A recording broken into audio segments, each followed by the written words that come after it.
तर नमस्कार प्रेक्षकांनो, कॉन्स्टेबल मंजू या मालिकेच्या 29 डिसेंबरच्या भागामध्ये सत्याला एका दुसऱ्या बाईला प्रपोज करताना मंजूने पाहिलेलं आहे आणि त्यामुळे मंजूचा आता खूपच जळफळाट झालेला आहे. चला तर आजच्या भागामध्ये काय घडलंय सविस्तरपणे पाहूया.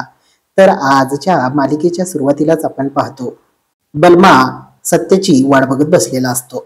तेवढ्यातच तिथे सत्य येतो. बलमा सत्याला म्हणतो, काय रे सत्या, मला इथे का बोलवलंयस? त्यावर आता सत्य म्हणू लागतो, घरात ना आज एक विषय झालाय, त्यामुळेच मी तुला इथे भेटायला बोलवलाय. बलमा विचारतो, नेमकं काय झाले? त्यावर आता सत्य म्हणू लागतो, ती मंजूची आत्या आहे ना, ती घरी आलती आणि घरी येऊन तिने खूप तमाशा घातला होता. मी आणि वाघमारे मध्ये फिरायला गेलो होतो ना, तेच विषय ती काढली होती आणि मम्मीला आणि घरातल्यांना सगळ्यांनाच ती उलट बोलत होती. आणि जेव्हा ती आत्या माझ्या नावानं ओरडत होती ना, तेव्हा वाघमाऱ्यांनी माझी बाजू घेतली आणि आत्यावरच ओरडल्या. आणि वाघमाऱ्यांनी त्यांच्या आत्याला एवढं सुनावलं ना, मी एकटक त्यांच्याकडेच बघत होतो. तर आता बलमा म्हणू लागतो, अरे मग भारीच आहे की सत्या. मग पुढं काय झालं सत्या? तुमची भांडणं मिटली आणि वाघमारे तुझ्यावर बोलल्या का? त्यावर आता सत्या म्हणतो, तेच तर झालं नाही ना. मी बाहेर आलो आणि मी त्यांची वाट बघत होतो, तर त्या सरळ आल्या, रिक्षा केल्या आणि माझ्याकडे रागाने बघितल्या आणि निघून गेल्या. मला त्या काहीच बोलल्या नाहीत. तर आता बलमा सत्याला म्हणू लागतो, हे बघ सत्या, वाघमाऱ्यांना असं वाटत आहे की फक्त त्यांच्याच मनात तुझ्याबद्दल असं काहीतरी आहे आणि तुझ्या मनात त्यांच्याबद्दल काही आहे की नाही हे त्यांना माहीत नाही आहे. मग मी तुला सांगालोय ना, एक काम कर, लवकरात लवकर त्यांना प्रपोज करून टाक आणि विषयच खल्लास करून टाक.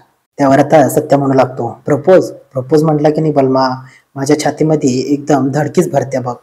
ते ना मला जमणार नाही. त्यावर आता बलमा म्हणू लागतो, हे बघ सत्या, प्रॅक्टिस कर, प्रॅक्टिस मेक्स मॅन परफेक्ट. हे बघ, मी वाघमारे असं समज आणि मला तू आत्ता इथे प्रॅक्टिस कर आणि मला तू प्रपोज कर. त्यावर आता ही ऐकून इकडे सत्या जोरजोरात हसू लागतो. अरे बलमा, आणि तू आणि वाघमारे कसं काही मी बोलायचं तुझ्या बरोबर, ती फिलिंग येत नाही ना. त्यावर आता बलमा म्हणतो, अरे मग काय सत्या, तुझ्या पुढे आता आणून एक मी मुलगी ठेवू आणि मग त्याच्याबरोबर तू प्रॅक्टिस करणार आहेस का? त्यावर आता सत्य म्हणू लागतो, बलमा ही तर खूपच चांगली आयडिया रे. त्यावर आता बलमा म्हणू लागतो, अरे मग आता आपण एक मुलगी कुठं नाही आणायची आणि तू कशी प्रॅक्टिस करणार? त्यावर आता सत्या विचारामध्ये पडतो. तर इकडे बलमा एक उपाय आहे असं म्हणतो आणि एका बाईला तो फोन करतो आणि तो आता फोनवर बोलू लागतो. त्यानंतर मित्रांनो, आता पुढच्या सीन मध्ये आपण पाहतो, इकडे मंजू पोलीस स्टेशन मध्ये आलेली असते.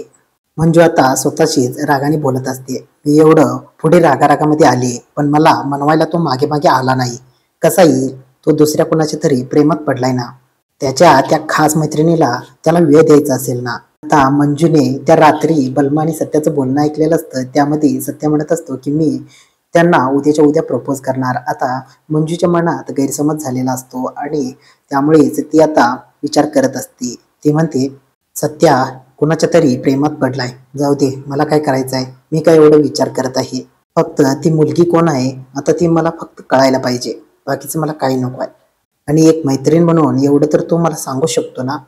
तर आता मंजू विचार करत असते. तेवढ्यातच तेथे मोरे साहेब येतात. तर आता मोरे साहेब मंजूचे आभार मानू लागतात, कारण त्यांच्या मुलीला आणि त्यांच्या बायकोला शॉपिंग केलेले कपडे खूपच जाम आवडलेले असतात. त्यामुळे ते आता मंजूचे आभार मानत असतात आणि ते मंजूला थँक्यू म्हणत असतात. तर इकडे मंजू आता मोरे साहेबांना म्हणते, मोरे साहेब, मला ना आज सुट्टी पाहिजे आहे.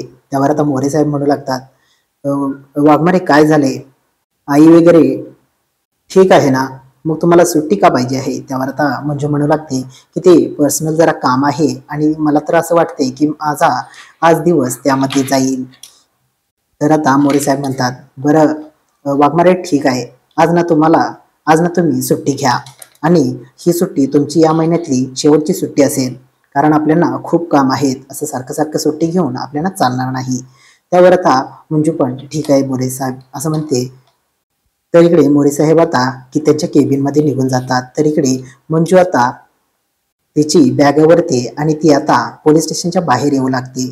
तर इकडे प्रिया सगळं ऐकत असते. प्रिया एकदम आता मंजूच्या जवळ जाते आणि विचारते की मंजू काय झालंय, तू एवढं अचानक एकदम सुट्टी का घेतलीस, नेमकं काय झालंय, सगळं ठीक आहे ना? त्यावर आता मंजू म्हणू लागते, ते ना मला शोधाशोध करायला जायची आहे. त्यावर प्रिया म्हणते, शोधाशोध म्हणजे? त्यावर आता मंजू सांगू लागते की सत्य ना कुठल्या तरी मुलगीच्या प्रेमात पडलाय आणि ती मुलगी कोण आहे ना ती मला शोधावंच लागेल. असं म्हणून ती आता मंजू तेथून निघून जाते. तर इकडे प्रिया आता मनातल्या मनात म्हणू लागते, आता यो सत्या पुन्हा कोणाच्या प्रेमात पडलाय. मला माहिती आहे या मंजूच्या तर या बावळट मंजूच्या तर तो कधीच प्रेमात पडणार नाही, मला माहिती आहे. पण आता ही आणखी कोण मुलगी आली, सत्या तिच्या प्रेमात पडलाय म्हणा. आता पुन्हा एक काटा माझ्या रस्त्यामध्ये आला. तर आता प्रियाला खूप राग आलेला असतो. प्रिया तोच विचार करत असते.